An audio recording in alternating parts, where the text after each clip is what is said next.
सत्संगत जी, प्यार से कहना दान निरंकार जी। सभी दूर दूर से आए और उद्देश्य मन का ये यहाँ क्यों है, तो बात वही कि इस परमात्मा, इस ईश्वर के प्रेम के लिए सभी यहाँ इकट्ठे हुए हैं। ये भक्ति को मजबूत करने के लिए हर कोई यहाँ इकट्ठे हुए हैं कि सत्संग में आके संतों की वाणी सुनेंगे, और वो सिर्फ कान तक ही, कान रस की तरह नहीं, एक वो जो भी आज कहा गया या युगों युगों से जो संतों ने समझाया कि मनुष्य को अपने जीवन में क्या अपनाना है और क्या छोड़ना है। अक्सर ये बात मन में आ जाती है हर एक के कि हमें अगर बहुत ही उत्तम बनना है तो सिर्फ त्याग ही करते जाना है, पर ये मार्ग प्रेमा भक्ति का तो सिर्फ ये नहीं कह रहा कि त्याग करते चले जाओ हर चीज का, नहीं, ये एक बैलेंस की, एक संतुलन की, एक मध्य मार्ग की बात है कि अपने अंदर अच्छाइयों को डालते चले जाएं और बुराइयों का त्याग करें। एक ऐसी चीज जो फायदेमंद है एक शरीर के लिए, एक स्पिरिचुअल ग्रोथ के लिए, उसको तो जितना ज्यादा हो सके अपनाएं, और जहां जो चीज ठीक नहीं है उसको छोड़ते चले जाएं, एक अपने आप को सुधारते चले जाएं।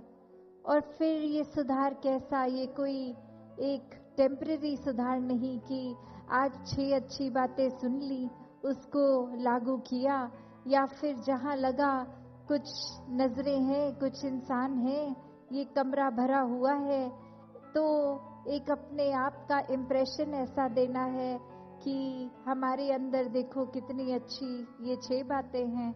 नहीं, ये तो अपने कैरेक्टर की बात है, ये अंदर से कैसे इंसान है, और ये कोई ऊपरी सिखाए हुए गुण नहीं।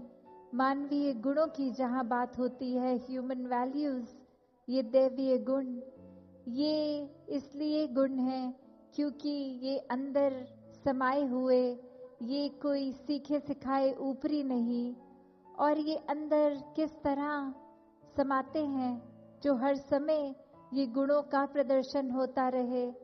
तो बात वही, इस परमात्मा को पहले देखकर इससे प्यार करो, फिर ये प्यार हम स्वयं बन जाएंगे, एक एक मानवीय गुण हम स्वयं बन जाएंगे।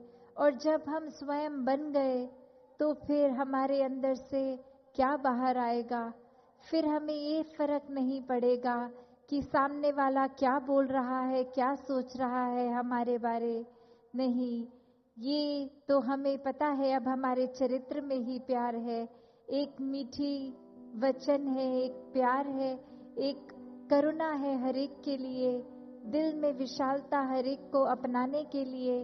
तो भले कोई कुछ भी करता जा रहा है हमारे साथ, हमें एक अंदर से रवैया, ये अंदर से खुद ही दूसरे के प्रति एक अच्छाई ही है जो बाहर आएगी। तो संतों ने कैसे हर समय ये अच्छाई को अपनाना सिखाया कि जीते जी जब तक ये मनुष्य का शरीर है, ये प्रभु परमात्मा को जान के हर समय इस परमात्मा के एहसास में रह के भक्ति करते जाओ, ताकि एक असली मनुष्य बन के जियो जब तक ये श्वासें हैं, और इसी जीवन के ये अंदर ही एक मोक्ष और मुक्ति के भी हकदार बनते हैं। ये साल्वेशन एक जीते जी भी हमें मिलती है, और ये श्वास खत्म होने के बाद भी, कि जो जीते जी ही इस परमात्मा में लीन हो गया वो तो उसी समय ही मुक्त हो गया, उसकी आत्मा की भटकन फिर समाप्त। ये एक बात जो हर कोई हमेशा से सुनता आया है कि ये शरीर ने एक दिन खत्म होना है, पर ये आत्मा तो आई परमात्मा से है और जाना भी परमात्मा में है। पर ये आत्मा शरीर बदल बदल के इतनी पीड़ित और अपने आप को ऐसे ही समझ लेती है कि ये शरीर है जो ही मेरा असली वजूद है। पर ये ही बात होती है कि असली एक जो अपनी पहचान है इस आत्मा की, तो ये निराकार, ये परमात्मा ही है। और ब्रह्म ज्ञान द्वारा ये एक हकीकत जब पहचान जाती है आत्मा, तो एक आनंद की, एक सुकून की, ये भक्तिमय पूरे विश्वास के साथ ये जीवन की यात्रा चलती जाती है। और फिर ये परमात्मा से एकत्व स्थापित हो जाता है कि ये कोई भी हम जब सिचुएशन में होते हैं तो उसमें परमात्मा को डालकर अपने आप को परमात्मा का हिस्सा ऐसे एकमिक होके जब अपने आप को देखते हैं, तो ये एहसास होता है कि ये एक है, ये हम दो नहीं हैं। ये परमात्मा में जब हम एक समा गए, तो फिर वो आइडेंटिटी, वो एंटिटी एक ही बन गई। फिर वो दो अलग नहीं रहे। जैसे अक्सर हम सूफी गीत या कहीं और भी ये बहुत अक्सर रेपिटेटिवली सुनते भी हैं कि ये जो प्रेम का ये जो रूहानी रिश्ता है, ये एक से लेकर एक तक ही है, क्योंकि फिर कोई वो लवर और बिलवड में फर्क नहीं है कि जो प्रेमी है वो भक्त और जिनसे प्रेम है ये परमात्मा। तो ये कोई फर्क नहीं रह जाता जब ये प्यार ही प्यार बन जाता है। तो यही एक मिक की जो बात है, वो एक कहानी भी सूफी हर एक ने सुनी होगी, बहुत ही ये फेमस कहानी कि कैसे एक बार एक इंसान किसी के पास जाता है और वो एक उनके शिष्य बनकर ही अपना जीवन गुजारने की उनसे रिक्वेस्ट करता है। और वो गुरु एक्सेप्ट करते हुए बात फिर कहते हैं कि जाओ मेरे लिए ये शहद की बोतल जो पड़ी है उधर वो लेके आओ। और वो शिष्य, उसकी आंखों में कोई प्रॉब्लम इस तरह होती है कि कभी कभी अचानक से उसको कोई भी चीज एक धुंधली सी दिखती है, दो दिखता है, वो एक नहीं, चाहे सामान वो एक आइटम एक ही है, फिर भी वो दो नजर आती हैं। और फिर वो शिष्य वापस आके पूछता है कि शहद की तो दो बोतलें पड़ी हैं, कौन सी लेके आनी है। और फिर गुरु जवाब देते हुए कहते हैं कि अगर दो दिख रही हैं तो एक तोड़ दो, जो बचेगी वो ले आना।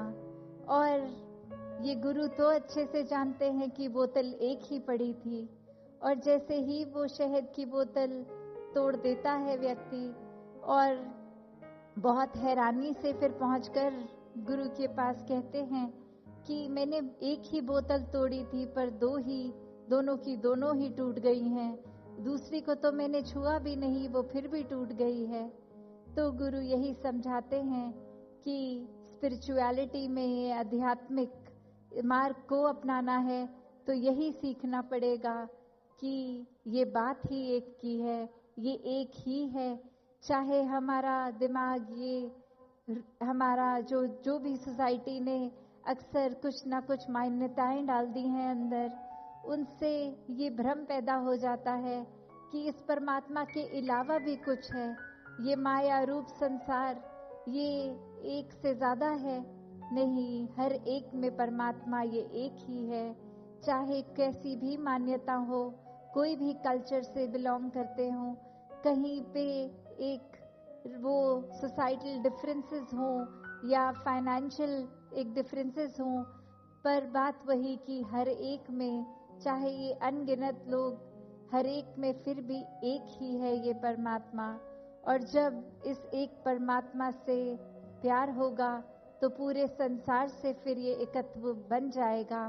तो जब प्यार ही सब कुछ बन जाएगा, तो ये प्यार का दर्जा तो सभी ने सुना है, किस तरह एक परमात्मा के समान प्यार का दर्जा है। Love is God, God is love. तो ये प्यार हर तरफ ही है, इस परमात्मा ने वो कैपेसिटी भी हर एक को दी है, तो ये प्यार बन के प्यार ही फैलाते जाए।